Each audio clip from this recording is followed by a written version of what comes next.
Our next speaker is the host of the Next Level Life podcast, a dear friend of mine, an incredible speaker and coach. Let's give a wonderful focus on the good round of applause to Preston Pugmire. Hello. Jake, are you able to hear me? I am. Everyone, click speaker view on the top right and then double click Preston's face. Click my face. Okay, let's do this, man. Thank you so much, Jake. This is so exciting. I'm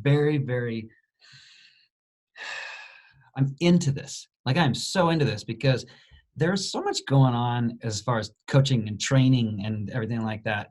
And so I just want you to know that this is next level, like the things that Jake puts together. And I love what Monica said there. But this is how I want everybody to start. There's, a couple people, there's 22, 23 people here, and then everybody listening on Facebook land and stuff like that.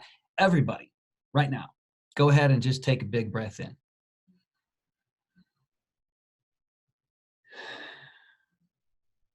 It's too easy. It's too easy to think that you need more coaching, that you need more podcasts, that you need more YouTube videos. If you have upped your consumption rate in the last 2 weeks, put a me in the chat. Be like, yep, I've done that. I've done more YouTube videos, more podcasts, more courses, more everything like that. If that's something that you have done in the last 2 weeks, then put me in there. Yeah. It's too easy sometimes to think that you need the more, that you need the next thing that's going to get you to where you're at. Now, I'm not saying don't seek out assistance, don't seek out experts. I'm not saying that. What I am saying right now, my message today is 2 parts. Number 1, let go. Number 2, you know more than you think you do. Okay? So let's do this. Number 1, let go. Right now, I want you to think about all the things that you have learned and consumed and bought and like just accumulated over the last little bit, whether it's physical, emotional, or digital. Okay? And I want you to ask yourself this question. What do I deserve to let go of? What if it's not about me getting more? What if it's about me stripping away that which does not serve you? So right now, everybody, take a big breath in, and I'm going to challenge you to close your eyes. Unless you're driving. Close your eyes and just ask yourself this question and get real with yourself. Get honest. What do I need to let go of? Is it a website that I keep going to, like a news website? Do I just keep checking it, refreshing it over and over again? Do I need to take that off of my plate? Do I need to take that off of my consumption? Is it an app that you spend too much time on? I personally deleted the news app from my phone because it wasn't serving me. It doesn't mean you have to. Are there games that you play too often on your phone that are distractions and avoidances? Is there a belief that you deserve to let go of? Maybe clothes. If you haven't worn it in a year and a half, you probably don't need it anymore. Things in your garage. People that you follow on Instagram. Is there a box of junk? Is there a junk drawer that you can get rid of stuff in there? Is there a relationship that you deserve to let go of? What is it? Maybe it's a couple things. I know that your true core self that experiences peace, abundance, and joy, that version of you doesn't need more. That version of you needs alignment. Alignment. And how do you align? Most often, it's by stripping yourself of what no longer serves you. Upgrading your ideas, upgrading your mentality, upgrading your identity, Monica talked about the future version of yourself, writing a letter from the future version to the current version. That future version of yourself, what are they doing, thinking, and feeling? But more importantly, what are they not doing, not thinking, and not feeling? Okay. And the way to time travel is to align yourself with that version by letting go. So right now, I want you to just make a commitment to yourself that you're going to take action on at least one of those things that you need to let go of. Okay. At least one, because there's a couple. Let go. The second part of my message is you know more than you think you do. I'm going to illustrate it like this. This is an XY axis here. Right here we have time. And we have, this is skill. Your skills are the things that you learn, the time, it's how long it takes you to do that.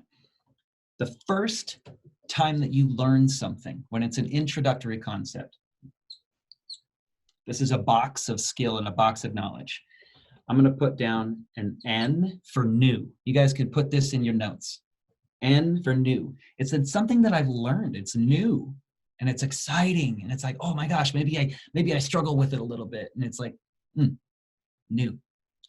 And then after a while, you practice that new thing enough, or you simply know it long enough, and all of a sudden, it's not new anymore. And then it becomes obvious. O for obvious. But you learn a new skill. And so you put a new block on top of that, and that becomes your new skill. And then after a while, the thing that was obvious, after maybe a year or two, now it's not even obvious anymore. It simply just is. It becomes background noise. Background noise. And the thing that was new becomes obvious. And then you learn a new skill. So the new skills, you keep learning new skills. You keep learning new skills, but the things that were new then become obvious, then become background noise. One of the best examples of this is driving. When you guys started driving, and if you learned like how to drive a stick shift, then you don't remember. If you've been doing it for 20 years, then you don't remember what it was like to not know how to do that. If you took a 14-year-old or a 15-year-old kid who had never driven a car before, and you said, okay, what you're going to want to do is you're going to want to go in and just, engage the clutch and then put it into reverse and check your mirrors and then let's go, right? What is that kid he's going to be like, what's a clutch? Okay, you're like, oh, shoot, I forgot that there was a point in my life where I didn't even know what a clutch was. So what in your life, what in your business, what in your message, what in your, just being a leader right now, what are you discounting because you assume that it's just background noise or obvious, and you forget that maybe even a couple of years ago it was brand new to you and it was mind-blowing. There are always new people coming into the awareness of what you learned a long time ago. There's always newbies. When you learned the things that you currently know, when you learned that, there was already somebody who had been doing that for 20 years. And that cycle repeats and repeats and repeats and repeats. You got to freaking give yourself some credit. Don't assume that everybody knows what you know. And don't assume that you don't have anything to offer because somebody else knows more than you. There's always somebody on the continuum of newbie and then intermediate and then veteran, right? So those are my two messages. Let go. What do you need to let go of? And then you know more than you think you do. Breathe, accept it, step into it, and right now, freaking be the leader. Be the expert. Let go of the things that don't serve you and step into your power. Be that expert because you already are to somebody. accept it. Take it to the next level, man. That's what I got for you. You guys are great. Preston, let's hear for Preston. Virtual round of applause. All right. Preston, thank you so much. That was really, really incredible. I think that was something that every single one of us needed. And if you appreciated Preston's message, pop that into the comments, show him some love. And Preston, what is the best way for people to get connected with you? Instagram. It is Preston.Pugmire. Great. Preston.Pugmire. Pugmire. Also, my podcast, Next Level Life. You mentioned it. Listen to that, but whatever. Preston.Pugmire on Instagram. That's it. Awesome. Fantastic.